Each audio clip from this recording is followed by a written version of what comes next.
8 বছর আগে আমারও বিয়ের শখ জাগছিল। তো তাই নাকি? তো তোরা পুরুষ, আমি কি পুরুষ না রে? যাই হোক, তো আর থাম। তো আমি, আমার আব্বা একটা মাদ্রাসার প্রিন্সিপাল, একটা বড় মাদ্রাসার আমার আব্বার প্রিন্সিপাল। আল্লাহর রহমতে আমার আব্বাও হাফেজ, আমিও হাফেজ।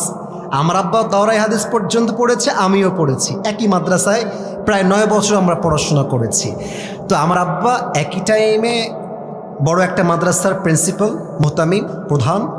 একই টাইমে আমার আব্বা একটা বড় মসজিদের খতিব এবং ইমাম, আলহামদুলিল্লাহ।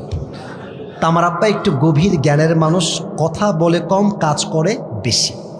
তা আমি আব্বার সামনে গিয়ে বসে আছি, ভাবছি শালা কিভাবে বলবো বিয়ে করবো। আহা, হ্যাঁ সত্য, আমার আব্বা তো শুনেই ফেলবে ওয়াজ কালকে, আল্লাহ জানে। তা আব্বাকে বলবো, কিন্তু আমরা কিন্তু আব্বাদেরকে বলতে চাই যে আব্বা একটা বউ লাগবে, কিন্তু সাহস আর সম্মানে কুলায় না যুবক ভাইরা।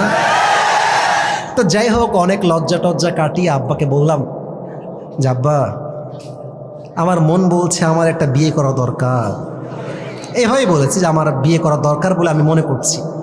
তো আমার আব্বা শোনার পরে আমার দিক তাকায় আছে, টাকাই আছে, আর মনে মনে ভাবছে শালা নিজে শুধু আমার টাকা দিয়ে, আর তুমি নিয়ে আসবা বিয়ে করে বউ, খাওয়াবে কিডা?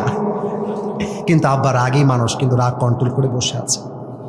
তো আব্বা বললো যে আব্বা শোনো, আমি আবার আমার ক্লাসে এবং পুরো মাদ্রাসায় 1 নাম্বার ছাত্র ছিলাম। এটা কিন্তু শো অফ করে কী লাভ? যুবকরা আমাকে 1 নাম্বার হলেও ভালোবাসতো, আমি ফেল হলেও যুবকরা আমাকে ভালোবাসতো, এটা আমার বিশ্বাস। তা আমি আমার ক্লাসেও 1 নাম্বার ছিলাম, পুরো মাদ্রাসাতেই আমি 1 নাম্বার ছাত্র ছিলাম। তা আব্বা বলছে তোমার কিন্তু মেধা ভালো আব্বা, তুমি কিন্তু জীবনে অনেক ভালো কিছু করবা।